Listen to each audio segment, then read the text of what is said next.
आपल्यासोबत विश्व हिंदू परिषदेचे महाराष्ट्र व गोवा प्रांत मंत्री गोविंद शेंडे सर आहेत. गोविंदजी, बकरी ईद येत आहे आणि इस्लाम धर्माचा तो एक सण आहे, मात्र विश्व हिंदू परिषद त्या संदर्भात काही मागण्या करत आहे. बकरी ईद ही बकरा कापूनच केली पाहिजे असा कुठे काही उल्लेख माझ्या माहितीप्रमाणे आणि मी काही लोकांशी जे बोललो आहे त्याप्रमाणे कुराणमध्ये आता काही उल्लेख नाही आहे. हे कुठून सुरू झाली, काय झाली, एक परंपरा आहे ही फक्त. तर ही बंद झाली पाहिजे. लाखो बकरे आणि बकरी तर कापलेच जातात बकरी ईदच्या नावाने, पण त्याच्यासोबतच अन्य प्राणी पण कापले जातात. गाई कापल्या जातात, बैल कापले जातात. मी मध्य प्रदेशामध्ये होतो तेव्हा तर या आमच्या नागपूरच्या जवळ सिवनी आहे, तिथे उंट कापून टाकला. तर बकरी ईद करता की उंट ईद करता हा एक विषय. ते बंद झालं पाहिजे. याच्यामुळे पर्यावरणाला फार मोठं नुकसान आहे, जीवहत्या आहे. तर जे पर्यावरणविद आपल्याला म्हणतात आणि हिंदू समाजाला सांगतात की इको फ्रेंडली गणपती करा, इको फ्रेंडली होळी करा, रंग नका खेळू, पाण्याची बर्बादी नका करू,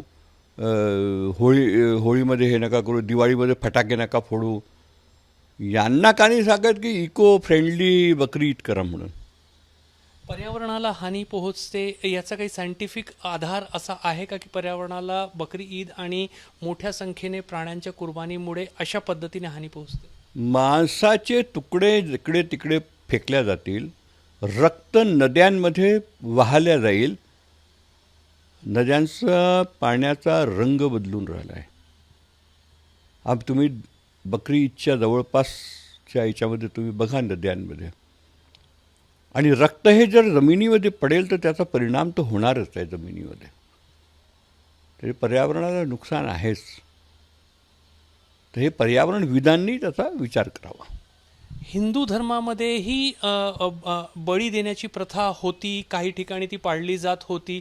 मग असाही प्रश्न होऊ शकतो की विश्व हिंदू परिषद हिंदू धर्माचा प्रतिनिधित्व करते किंवा त्यांच्या मुद्द्यांसाठी लढा देते आणि तीच विश्व हिंदू परिषद इस्लामिक जे फॉलोअर्स आहेत त्यांना कुर्बानी देण्यापासून कसं काय थांबवू शकते किंवा मागणी करू शकते? हिंदू धर्मामध्ये पण बलिप्रथा होती, पण हिंदू धर्माच्या अवलंबन करणाऱ्या लोकांनीच निर्णय करून बलिप्रथा बंद केली. आता कुठे एक्का दुक्का कुठे होत असेल तर मला एकदम 100% नाही म्हणू शकत, पण बलिप्रथा बंद झाली.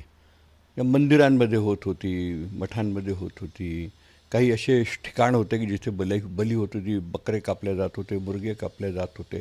पण आता बंद झाली आहे ती. आता जनरली होत नाही.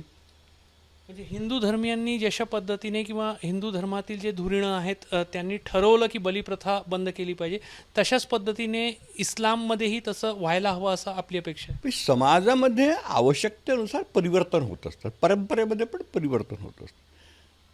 तसं हिंदू धर्माने परावर्तन म्हणजे याच्यामध्ये परिवर्तन केलं आपल्या याच्यावर. बलिप्रथा चांगली नाही, बंद केली पाहिजे. लोकांनी ऐकलं, बंद केलं.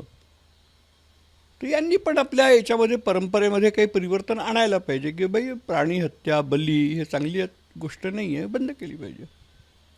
आपण उल्लेख केला की बकरी ईदमध्ये बकऱ्यांची कुर्बानी देत असताना गायीची आणि बैलांची पण कत्तल केली जाते.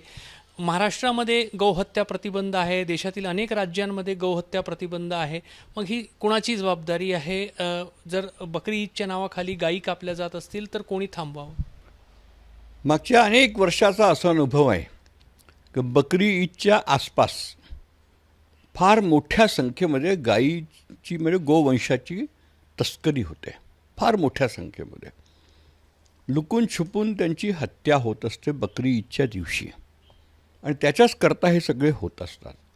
महाराष्ट्रामध्ये गौहत्येवरती प्रतिबंध आहे, गौ परिवहनावरती पण प्रतिबंध आहे. तर ही जबाबदारी प्रशासनाचीच आहे, पोलीस प्रशासनाची आहे की त्यांनी आपली यंत्रणा चुस्त दुरुस्त करावी ह्या कमीत कमी 15 दिवसाच्या कालावधीमध्ये.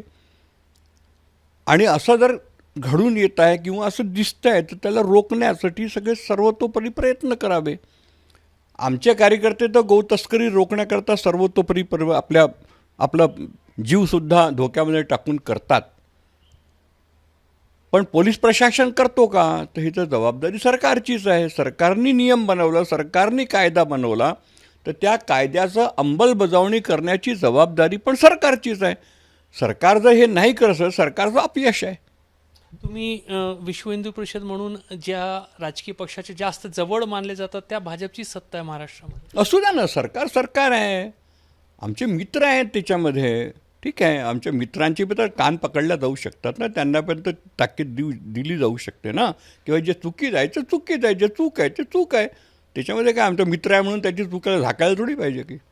यंदा बकरी ईदमध्ये महाराष्ट्रामध्ये प्राण्यांची बळी दिली जाऊ नये अशी मागणी आहे आणि त्याच्यामध्ये गायीचं बळी दिला जाऊ नये अशी अपेक्षा आहे विश्व हिंदू परिषद. गौला तुम्ही राज्यमाता घोषित केलेलं आहे. त्याला गौची पूर्णत्वाने संरक्षण, तिची त्या दिवशी कत्तल होणार नाही याची गॅरंटी प्रशासनाने द्यावी.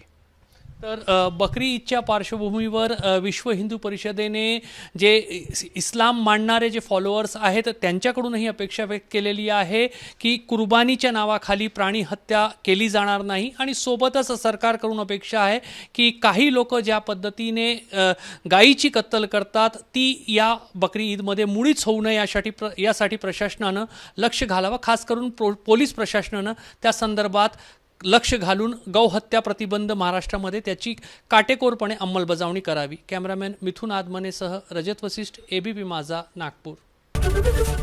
एबीपी माझा, उघडा डोळे बघा नीट.